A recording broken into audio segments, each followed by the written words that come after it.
UnitedHealth stock craters in worst day since 1998 on unusual and unacceptable results. UnitedHealth, UNH, stock cratered just over 22% Thursday, its biggest single-day drop since August 1998, after its first quarter earnings missed expectations and the company cut its full-year profit guidance. The health insurance giant now expects adjusted full-year profits to fall in a range between $26 and $26.50 per share, down from its prior forecast for adjusted EPS to come in between $29.50 and $30.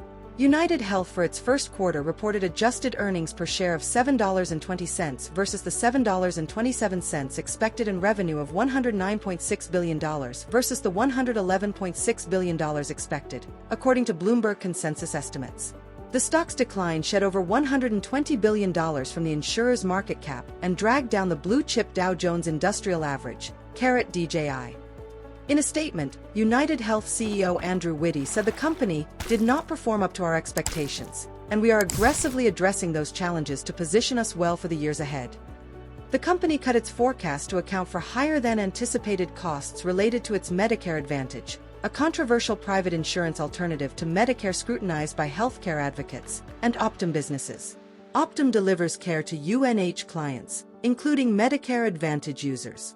UnitedHealth Group started 2025 in two seemingly disparate ways, Witty said separately in a call with analysts. 1. Continued strong growth across our businesses, he said. He said Medicare Advantage business is set to serve an additional 800,000 people this year, while Optum Health is on track to add 650,000 net new patients.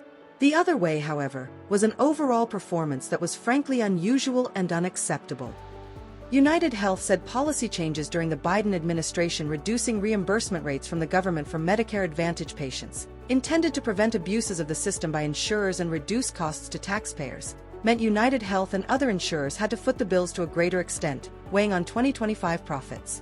Adding to its troubles, senior patients in its Medicare Advantage business began using more services, far above the increase planned for this year, the company said. Case in point, last year, the company reported a medical care ratio, or the amount of premiums collected that were paid out as medical costs, of 85.5%, up sharply from 83.2% the prior year. This year, it expects a ratio of 87.5%. UnitedHealth cited premium hikes for the issue, and the company inherited patients from other insurers in 2025 that were sicker than they appeared on paper, Witty said. We added more new Medicare patients to Optum Health, a portion of whom were covered by plans that were exiting markets, he said. They experienced a surprising lack of engagement last year, which led to 2025 reimbursement levels well below what we would expect and likely not reflective of their actual health status.